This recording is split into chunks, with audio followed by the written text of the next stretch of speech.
warahmatullahi wabarakatuh. Waalaikumsalam warahmatullahi wabarakatuh. Allahumma sholli ala Sayyidina Muhammad wa ala ali Sayyidina Muhammad.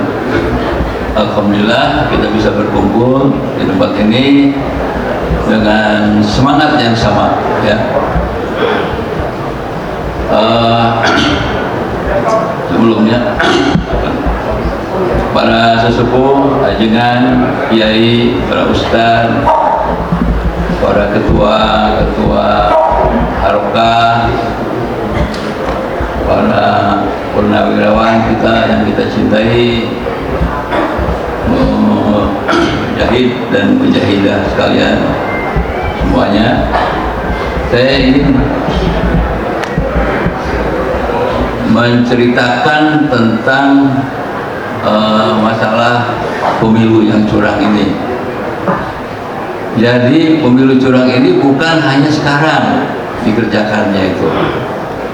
2 tahun atau 1 tahun yang lalu itu sudah direncanakan dengan menempatkan orang-orang atau melantik anggota-anggota KPU yang dianggap bisa dikendalikan oleh seorang presiden, kemudian di tingkat 2-nya begitu, di tingkat 1 juga demikian, dan semuanya itu merupakan orang-orang rezim penguasa.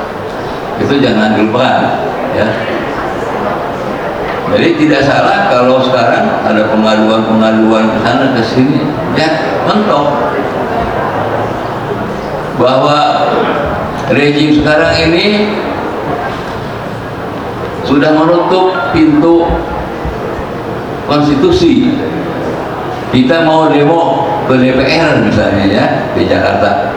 Pernah nggak dengar ada orang DPR yang keluar menyambut para pendemo itu? Nggak ada, kan? Kita hanya teriak-teriak di luar aja.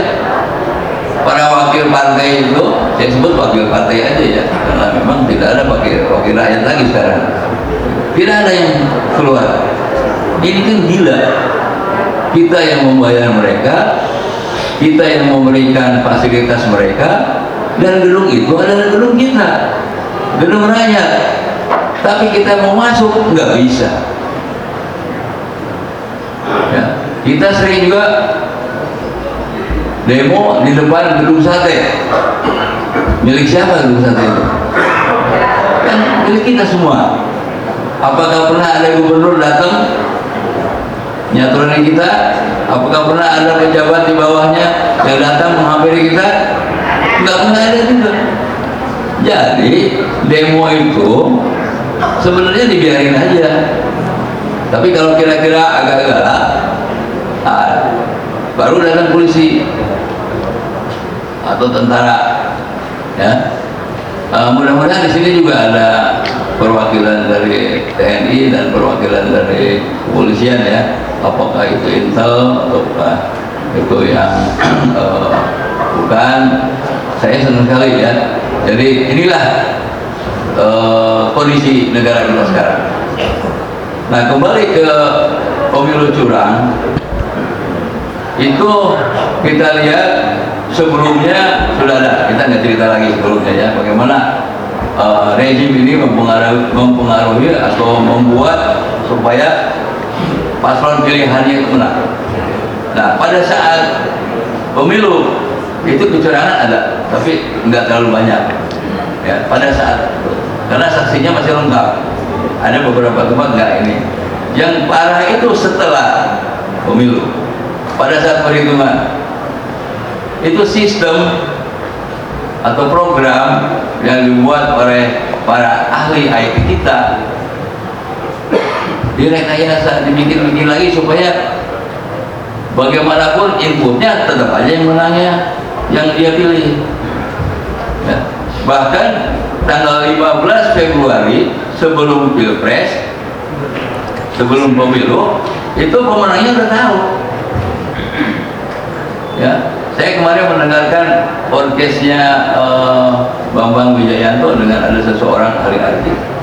Jelas tanggal 15 Februari ketua TM atau tim TPN dari 02 itu sudah tahu dan nilainya sama.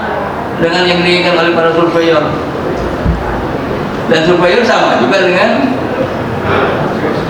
hasil yang sekarang. Jadi bolak-balik ya begitu aja. Dan kita mau mengadu kemana? Ke Bawaslu. Bawaslu juga sepakat sama mereka. Mau ngadu kemana lagi? Ke MK. Sepakat juga. Jadi nggak ada jalan buat kita. Kalau untuk konstitusi, demo selama itu demonya begini-begini aja, saya sepakat banget dengan Ustadz Kiai Nonok tadi bahwa itu tidak mungkin ya, selama kita belum ada yang berani ya. Dan mudah-mudahan saja tanggal 19 ini Pak Narko, Pak Jumhur itu lebih berani, mudah-mudahan ya. Nah, kalau kita juga datang rame-rame ke sana, mudah-mudahan ada sedikit perubahan. Amin. Amin. Si rekap, kalau saya bilangnya itu si curang atau si tipu ya. Karena memang hasilnya tipuan dan kecurangan. Kemudian KPU saya bilang bukan komisi pemilihan umum, tapi komisi penipuan umum ya. Memang yang dihasilkan itu tipu-tipu semua. Kalau kita lihat ke sini, sebenarnya kan ini tugas polisi, tugas kejaksaan, di mana ada unsur penipuan, itu adalah kejahatan. Itu kerjaannya polisi, kerjaannya kejaksaan, bukan kerjaannya MK atau Bawaslu. Bawaslu itu hanya mengurusi hasil pemilunya, berapa angkanya, curang apa tidak, siapa yang menang, itu aja. Soal niat jahat itu nggak ada diurusin oleh mereka. Makanya pindah ke angket juga begitu, itu hanya politisnya aja ya. Tetap aja itunya ada di polisi, ada di kejaksaan. Tapi apakah polisi sekarang ini bisa dikatakan netral? Enggak juga kan. Banyak polisi yang baik, saya akui, dan saya punya kawan-kawan itu, tapi kebanyakan enggak ya. Kebanyakan enggak. Mereka berpihak pada Fir'aunnya, bukan kepada rakyat pemilik negeri ini. Mereka lebih, apalagi yang di lapangan, mereka lebih nurut sama oligarki daripada pada rakyat ya. Jadi ini harus ada jalan keluar. Orang gila itu harus dilawan dengan orang gila lagi. Preman harus dilawan dengan preman lagi. Kalau orang sekolahan diatasi oleh orang sekolahan lagi. Yang santun beradab dengan disindiran udah bisa.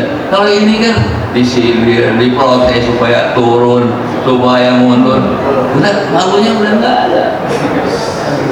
Dan udah penipu, udah apa lagi? Berapa korban pada saat Jokowi jadi presiden? Coba kita lihat. Tahun kemarin 800-an. Kemudian ada lagi kilometer 50 yang lagi dia diurusin oleh Pak Rizal ya. Kemudian ada lagi di depan KPU. Nggak pernah tuntas loh. Muncul lagi Sambo. Di situ baru mulai ada sedikit. Tapi setelah itu apa yang terjadi? Kan gitu-gitu juga. Ya, jadi hukum kita ini dan para petugas kita ini sekarang lagi bermasalah. Masalahnya apa? Moral, krisis moral. Jadi pendidikan agama, pendidikan budi pekerti kita ini dalam kurun waktu mungkin 10-15 tahun ini bermasalah. Sehingga hasilnya sekarang. Jangan dilihat saat ini ya, tapi ini butuh ke belakang seperti itu. Jadi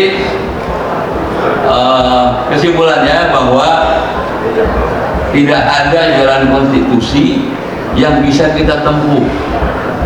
Ya, kita tidak bisa bersopan-sopan. Kita perlu satu panglima, satu ketua yang berani membuat terobosan-terobosan tertentu. Ya. Sehingga kita dapat memperbaiki ini. Entahlah itu dari ulama, entah itu dari polisi, entah itu dari tentara, dari mujahid, tapi yang penting kita perlu Ali bin Abi Thalib, kita perlu Umar bin Khattab. Saya kira demikian. Terima kasih. Wassalamualaikum warahmatullahi wabarakatuh. Waalaikumsalam warahmatullahi wabarakatuh.